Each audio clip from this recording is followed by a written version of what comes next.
कृष्णा। ओम नमो भगवते वासुदेवाय नमः। शास्त्रों में कहा गया है, मासाना वैशाख श्रेष्ठ, अर्थात सभी मासों में वैशाख मास सर्वश्रेष्ठ है। ये मास केवल तिथियों का क्रम नहीं, ये एक अवसर है।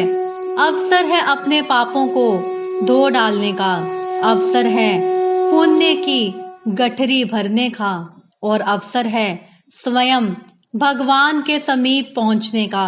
क्योंकि यही वो मास है जिसमें जल दान का, अन्न दान का, व्रत और कथा श्रवण का फल हजारों गुना बढ़ जाता है। और कहा गया है, जो मनुष्य इस मास में भगवान का स्मरण करता है, उसके 7 जन्मों के पाप क्षय हो जाते हैं। अब आप सोचिए, एक जन्म के पाप नहीं, 7 जन्मों के पाप। तो ऐसा मास व्यर्थ कैसे जाने दें। आज के इस अध्याय में हम जानेंगे एक ऐसी कथा जो स्वयं श्री कृष्ण भगवान से जुड़ी है। एक समय की बात है, द्वापर युग में जब श्री कृष्ण भगवान द्वारका में निवास कर रहे थे, तब वहां एक वृद्ध ब्राह्मण रोज प्रभु के दर्शन करने आते। वो वृद्ध अत्यंत निर्धन था, पर उसका विश्वास अद्भुत था। एक दिन उसने श्री कृष्ण जी से पूछा, हे गोविंद, इतना दान, इतना तप, ये सब बड़े लोग ही कर सकते हैं, मुझ जैसे निर्धन का क्या?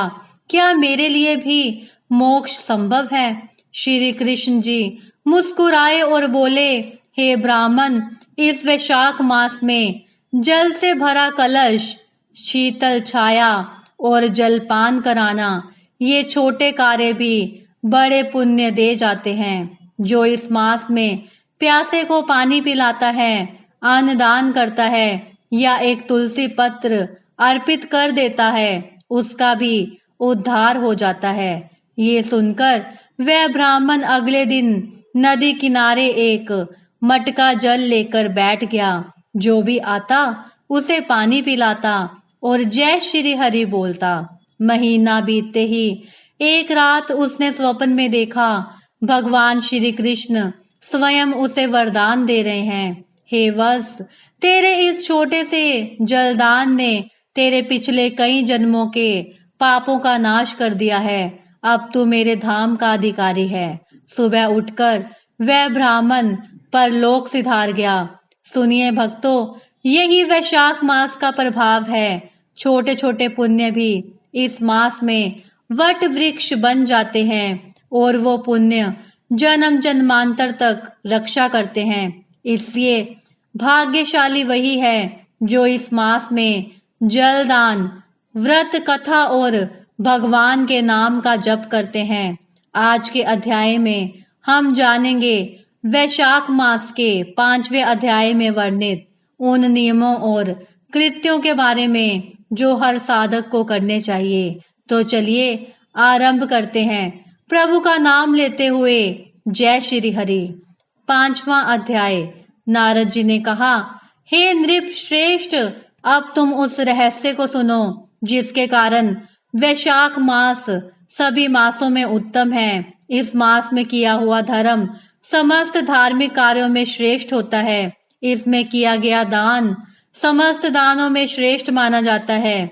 यह मास समस्त पापों को नष्ट करने में श्रेष्ठ है। इन समस्त बातों के गुप्त रहस्य को सावधान होकर सुनो।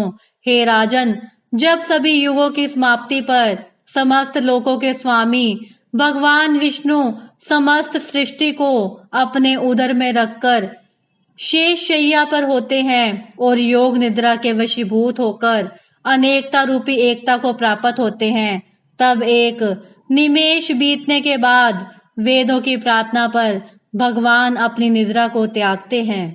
हे महाप्रयाग, चैतन्य होने पर भगवान श्री नारायण अपने उदर में स्थित जीवों की अपनी इच्छा मात्र से ही कर्मा अनुसार सृष्टि करते हैं। भगवान विष्णु की इच्छा होने पर उनकी नाभि से एक स्वर्ण कमल उत्पन्न हुआ और उसी कमल से विराट पुरुष रूपी ब्रह्मा उत्पन्न हुए। फिर भगवान की इच्छा अनुसार ब्रह्मा ने 14 भुवनों की रचना की तथा भिन्न भिन्न कर्म और आश्रमों की रचना की। तीनों गुण सत रज और तम सभी भुवनों के अधिपति प्रकृति और मर्यादा की रचना भी हुई। इसके बाद वर्ण आश्रमों की रचना करके धर्म की स्थापना हेतु चारों वेद शास्त्र समृद्धि पुराण तथा इतिहास के निमित्त उनके प्रवर्तक ऋषिगण प्रकट किए। उन ऋषियों ने अलग अलग वर्णों के अलग अलग धर्म सुनिश्चित किए तथा प्रजा को उत्पन्न कर उनमें धर्म के प्रति जिज्ञासा को श्रद्धा में बदला। जब सृष्टि का क्रम चल निकला तब भगवान विष्णु ने प्रजा के हृदय में भय स्थापित करने, परीक्षा लेने तथा यह देखने के लिए कि सभी आश्रमों की प्रजा धर्म के अनुसार आचरण करती है या नहीं, इच्छा की। भगवान ने चिंतन किया कि प्रजा धर्म का पूर्ण रूप से पालन किस समय कर सकेगी। वर्षा ऋतु में चारों ओर जल कीचड़ आदि होने के कारण प्रजा का चित्त ही ठीक नहीं रहता, उसे स्थानाभाव रहता है और अन्य कलेशों के होने से वह दुखी रहता है। वर्षा ऋतु में और फसल आदि बोने की तैयारी में भी उनके पास समय की कमी रहती है। शरद ऋतु में खेती का काम बढ़ जाता है और इस समय सभी लोग अपने परिश्रम के फल को ना देखना चाहते हैं। इस कारण उनके हृदय में शांति ही नहीं होती और जब तक मन में शांति ना हो धर्म के भी मन नहीं लगता। हेमंत में शीत के प्रकोप के कारण सूर्य उदय से पहले उठना ठीक नहीं लगता। ठंड लगने के कारण जब दुख होता है तब मन भी शांत नहीं रह पाता। शिशिर ऋतु में प्रातःकाल शीत रहता है और फसल पकने का समय आ जाता है। इस कारण प्रजा समय पर प्रातः स्नान ध्यान नहीं कर पाती। बसंत ऋतु सब प्रकार से श्रेष्ठ सिद्ध है। इस समय ना तो शीत का प्रकोप होता है ना वर्षा का भय, फसल बोने की अथवा काटने की चिंता भी नहीं रहती। इस प्रकार विचार करके भगवान ने बसंत ऋतु को ही सब प्रकार से धर्म के अनुकूल माना। इस ऋतु में स्नान दान तप यज्ञ क्रिया भोग योग तथा सभी प्रकार के धर्म कार्य सुविधा पूर्वक किए जा सकते हैं। अस्तु यही समस्त ऋतुओं में अत्यंत श्रेष्ठ एवं धर्म के अनुकूल है। ऐसा विचार करके भगवान ने इस ऋतु में धर्म की स्थापना करने का विचार किया। धन से सभी वस्तुएं प्राप्त होती हैं, धन से धर्म होता है तथा धर्म से मोक्ष मिलता है। अतः धनवानों को अपना धन सुकर्म में लगाना चाहिए। जो मनुष्य धर्म करता रहता है उसकी मनोकामनाएं भगवान पूरी करते हैं। अधर्मी मनुष्य की आयु कम हो जाती है और उसे धन का भी अभाव रहता है।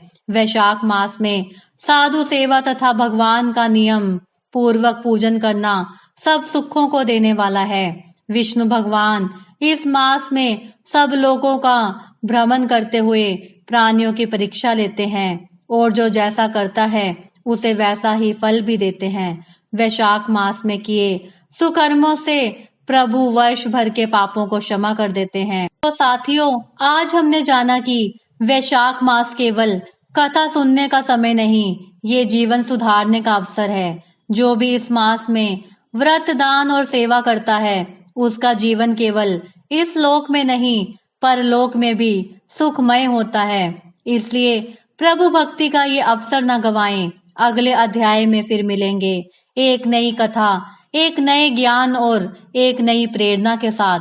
तब तक जय श्री हरि का जाप करते रहिए, जल दान करिए, तुलसी पूजन करिए और अपने जीवन को पुण्य में बनाइए। जय श्री कृष्ण, जय श्री हरि।